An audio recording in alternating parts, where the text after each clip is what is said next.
You know, for all the problems that the industry has, and boy does it ever, it's actually a really good time to be a gamer right now, at least if you're into indie or retro games.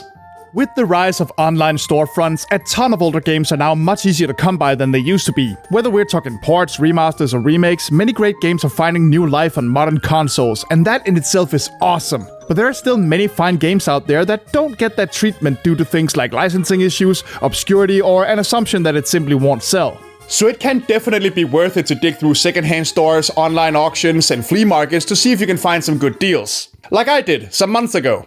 You see, I was visiting a friend in Sweden, and yes, I know, fraternizing with the enemy, how dare I. And when we visited a secondhand shop, I saw a glass cabinet that had 3 Sega Genesis games, in box, with the manual, in great conditions for a steal of a price. So I just had to grab them. 2 of them were Altered Beast, which is a certified Genesis classic, and Castle of Illusion starring Mickey Mouse. That one was an especially cool find, since I already owned the second game. But the third game was one I hadn't even heard about before. Quackshot, starring everybody's favorite round-rumped cartoon duck on his very own platforming adventure. Now, seeing this game and realizing that 2024 marks Donald Duck's 90th year, I got to thinking, with all the games that Mickey, the undisputed Disney mascot, gets, shouldn't Donald get a few as well? After all, he's always been far more popular than Mickey ever was outside of the US, and he has a long history of appearing in fairly epic adventure comics by folks like Carl Barks, Don Rosa, and a plethora of Italian creators. So surely there must be some Donald Duck games out there, right? Now obviously there's no shortage of Disney-themed party games where Donald is playable, and there are some, weirder appearances here and there too. But I want him to be front and center. I want him in the title, on the cover, and with main character status. If it ain't the duck, I don't give a fuck. I'm sure the first game that comes to mind for you when I say that is Goin' Quackers or Quack Attack, whichever title you prefer. But I feel like plenty of other YouTubers have already said a lot about that one. And I already covered PK Out of the Shadows on PS2, based on his Italian Paparinik superhero persona. So maybe we should look back a little further. Like, back to the 90s. Back to when basically everyone and everything was almost guaranteed to get at least one video game. And yep, sure enough, the 90s actually gave us a fairly decent handful of 2D Donald Duck platformers. So to celebrate our feathered friend before this whole 90 years of Showbiz thing runs its course, which, you know, it does very soon, let's just go through the games one by one. Fittingly enough, Donald's time as a 2D platforming star begins right here with my initial thrift store bargain. Quackshot, developed by Sega and released for the Sega Genesis in December 1991. 33 years ago. Yes, hello. Is this the funeral home? Yes, hi. I would like to order a casket. What? Oh, no. My grandfather died a while ago. No, this one is for me. The story is simple. Reading about a treasure in one of Uncle Scrooge's books, Donald decides that he and his nephews need to travel the world in order to find it so he can impress Daisy. But that nasty old Pete is after the treasure too, so it's not gonna be easy. Gameplay-wise, it's about as much of a meat and potatoes platformer as you can get. You jump, you shoot silly cartoon stuff like plungers, popcorn, and bubbles, and you occasionally find and use items to advance through levels all across the world, which you can play in any order you want. Well, sort of. The dungeons you find in each level require key items to enter that you can only find in a certain order, so the game still ends up being pretty linear. But you do still have to talk to people to get hints on where to use each item, so it still feels like you're putting together clues on a worldwide adventure, which I think is a great way to make the kids playing feel accomplished.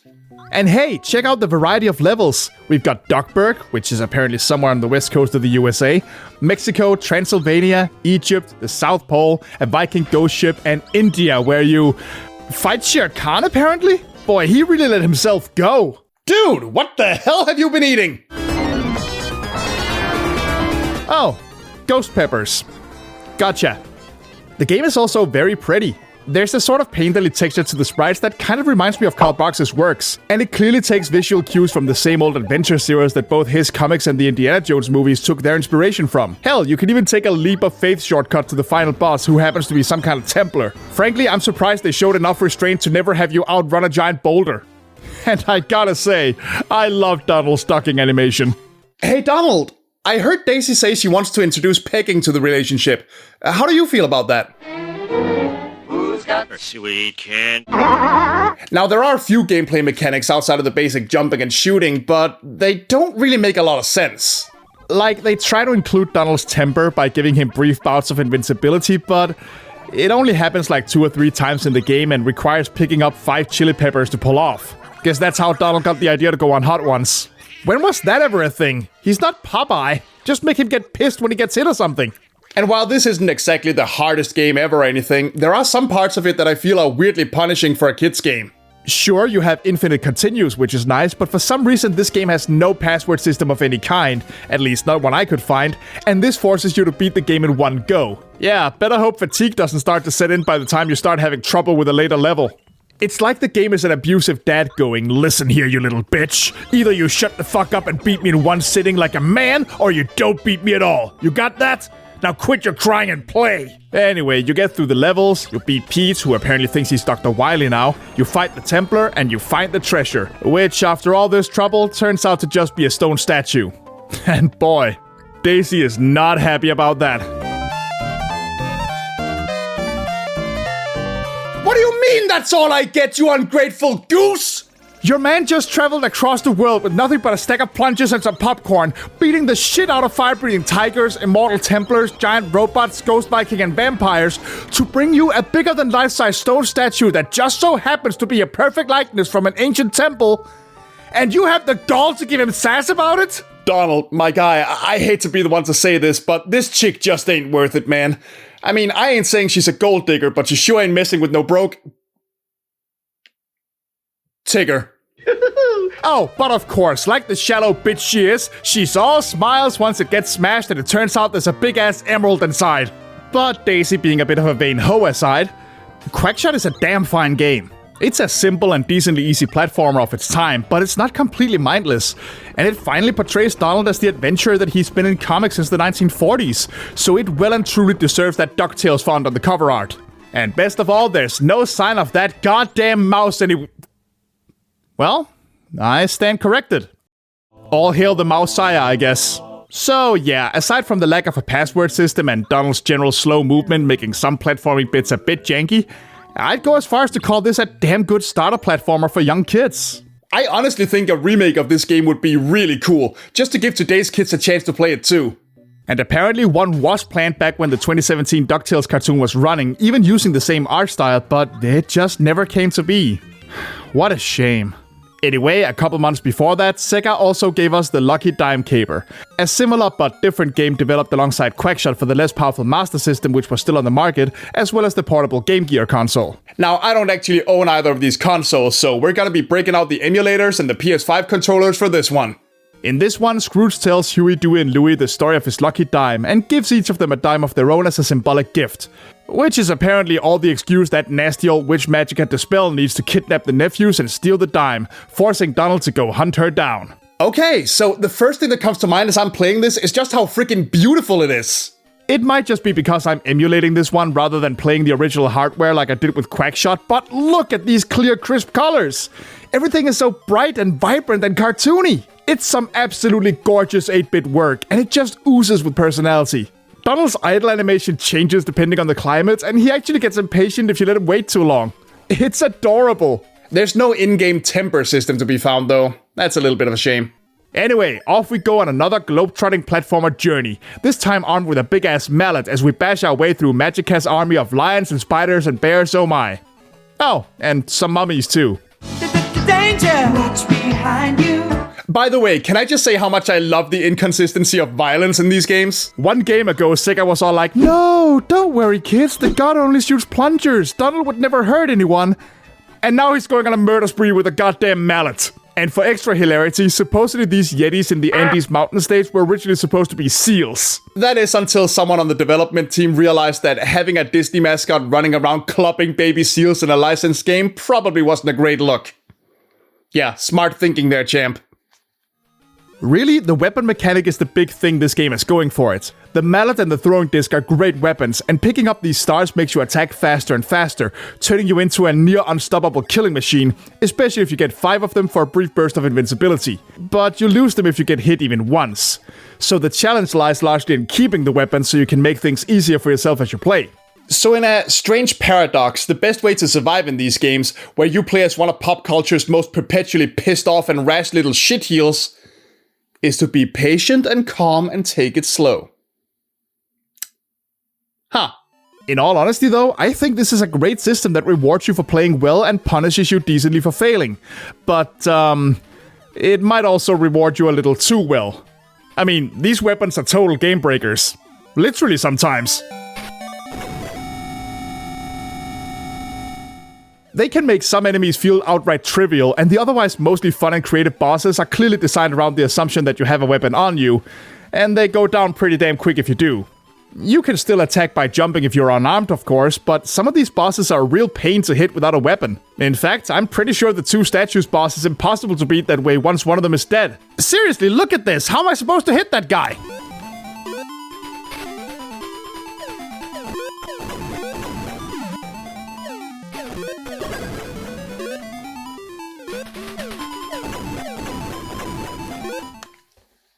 You know something? I like to think I've played a lot of video games and I fought a lot of video game bosses. I mean, I've seen a lot of things. But I think I've seen about everything. When I saw a crow throwing bombs on Hawaii. Once you've beaten the 6 stages and rescued the nephews, it's time to go to Magica's castle and steal back the dime. And man, that bitch Magica plays dirty. Remember how Quackshot didn't have a password system? Well, neither does Lucky Dime Caper. And while that's not a big problem for most of the game, Magica's castle is gonna have you wishing to pluck every single feather off of the nearest duck you can find in no time. It's a long-ass gauntlet of false paths and beginner's traps, and unlike a Dr. Wily stage in a Mega Man game, it is not split into multiple stages. You better hope you collected a shit ton of extra lives on the way here, because using a continue to go back to the start and trying to get through the whole thing with 3 or so lives is absolutely agonizing. It's almost as agonizing as the actual fight against Magica. You'd think it would be simple. All you gotta do is smash the crystal ball. But it's up on this table in the middle of the screen and Magica keeps summoning lightning bolts and bombs from the ceiling. And since Donald jumps so high and there is no visual cue as to where the attacks are gonna come from, you will jump straight into them if you're trying to break the ball without a weapon. Might as well just let Magica kill you and hope to pick up a weapon a bit further back in the stage. Seriously, fuck everything about this. Yeah, that's right, you bitch. Beg, or I'll use this mallet to tenderize the hell out of you. And so, with the nephews rescued and the lucky dime brought back to Scrooge, he decides to reward Donald's efforts. With a dime of his own. Thanks, asshole. You know, I would say he was getting senile, but nah. Look at that smug look on his face. He knows he's screwing Donald over.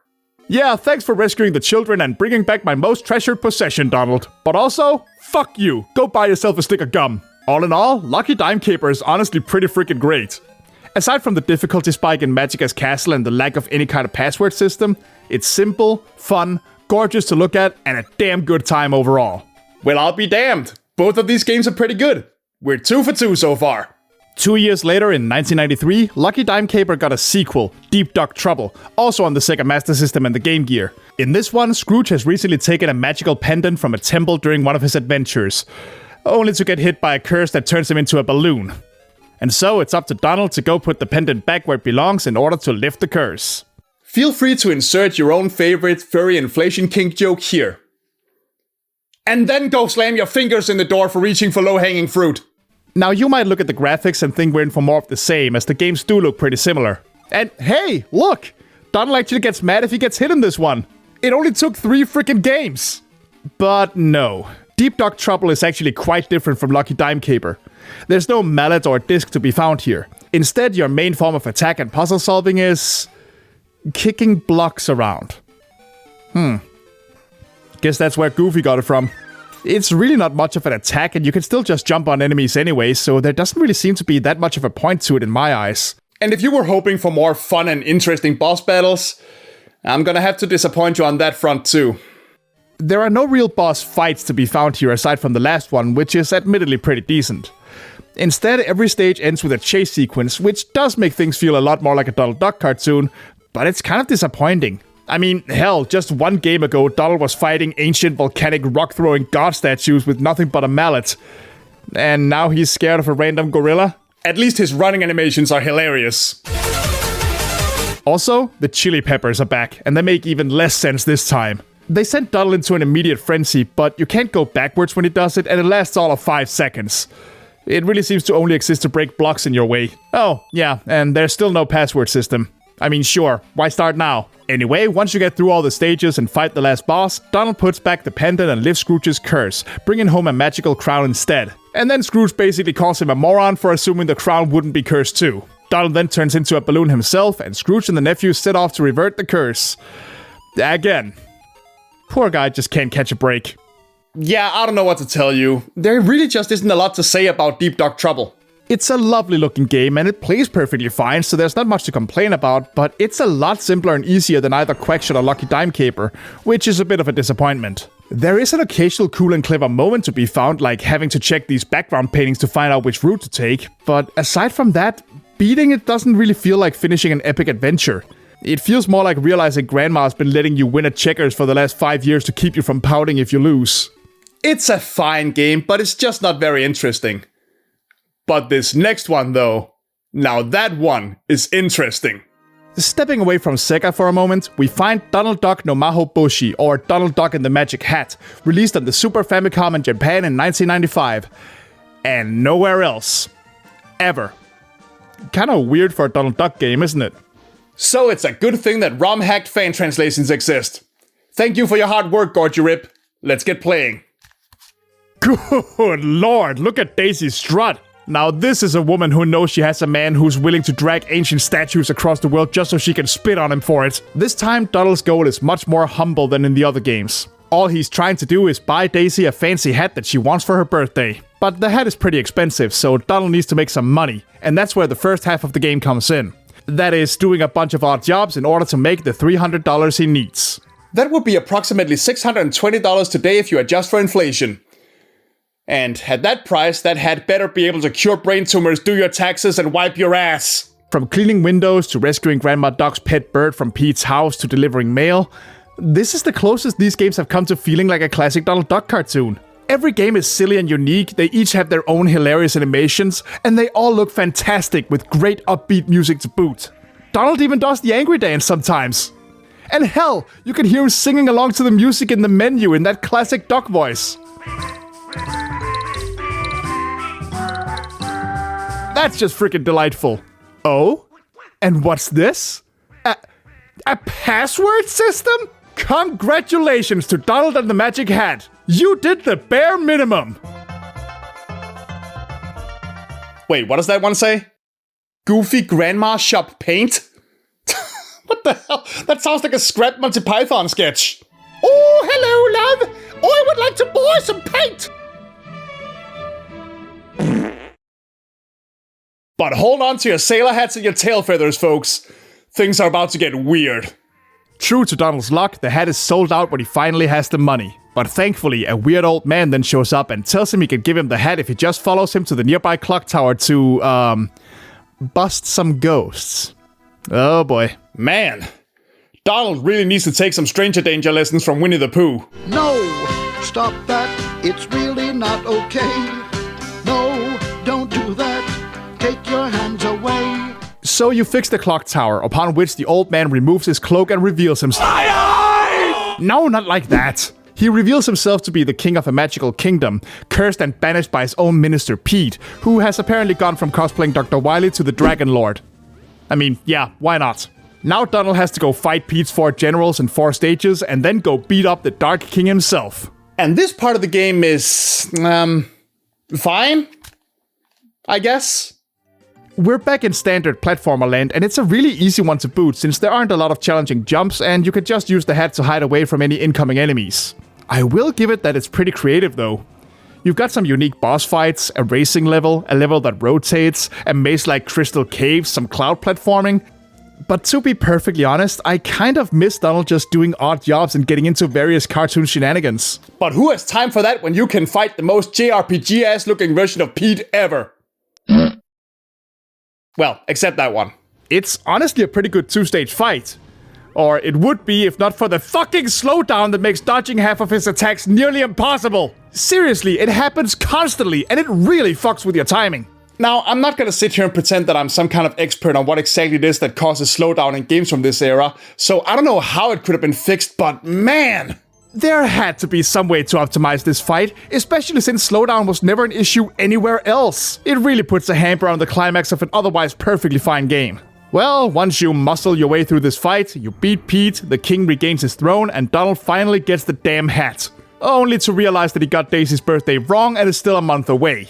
But she still does genuinely thank Donald for the gift, so at least she's not being a complete hack this time. Who knows, maybe that beautiful birthday song he wrote for her buttered her up a bit.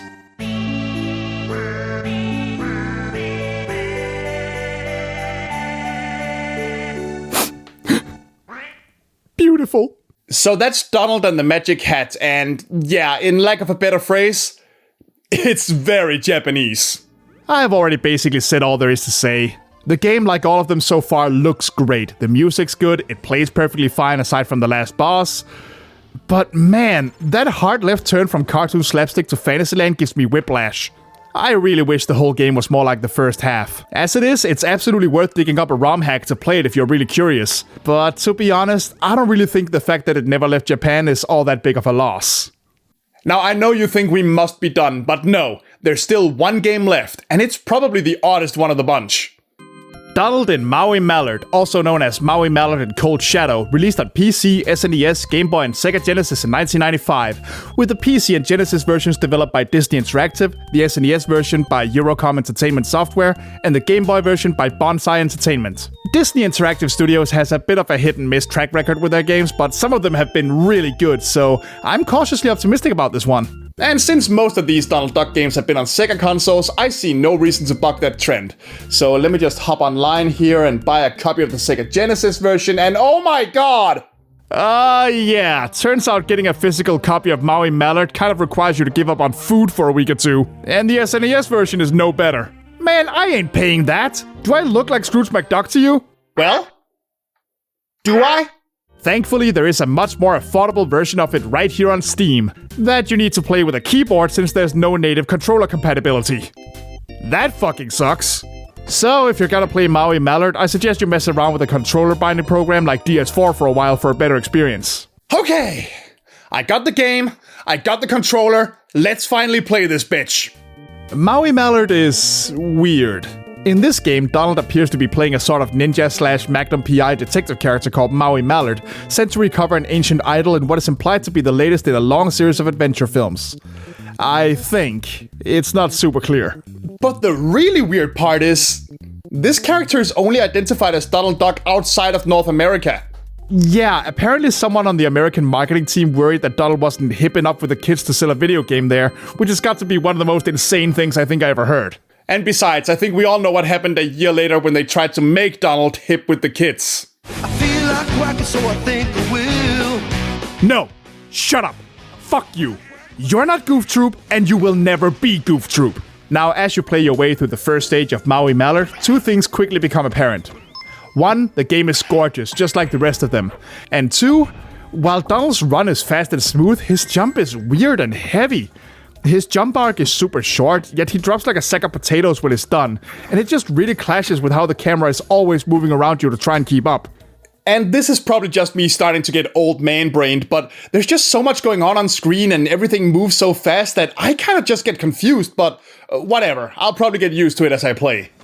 Your main weapon is a gun that shoots these little bugs, and as you pick up various kinds of ammo on the way, they can even be combined to give you various weapon effects. It's a pretty cool idea, but you don't get a lot of options to try it out before you fight the first boss and the stage is done. The second stage then introduces the ninja mechanic, which... oh. Hold on. Huh. The game just paused itself after I died, and it won't stop no matter what I press, so that's weird, but oh well, I'll just reset. Well, thank God this game actually has a password system. Anyway, Maui has a ninja form that he can change into as long as he has enough of these yin-yang tokens that rapidly deplete. In this form, he can swing from blocks, beat things with a pole, and do all kinds of wacky moves. But good luck figuring out any of them on your own. Yeah, for some reason the game thought it would be a great idea to only give you hints at random whenever you die. Like, how am I supposed to guess that teleport means hold down the transform button and then tap forward twice to dash past this thing and... oh, goddammit, again? Reset. After this, you get to stage 3, and this is where you start having to figure out when to switch forms yourself, and oh my god, will everyone shut up for a second?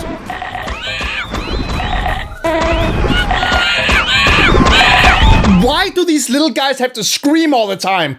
What cacophony of quacks is this? So yeah, this level is a gauntlet of quickly disappearing platforms, poles you gotta climb, and little screaming ducks with blowguns, and yeah, you know what? Fuck this. Rest in peace, Maui. I'm done. Okay, look, I know this game is seen as a huge cult classic among a lot of people, and I can see why. It's unique. It's pretty. It's action-packed. The music slaps, even if it doesn't loop particularly well. It has all the makings of something great, and it's entirely possible that I just don't personally vibe with the pace of the game. But between all the hoops you had to jump through to be able to play the Steam version, the random freezing, and the sheer level of noise by stage 3, I just can't find it in me to care enough to continue. You can easily argue that the game is actually great and that it plays way better on original hardware, and all I can do is shrug and go, yeah, you're probably right, I really wouldn't know.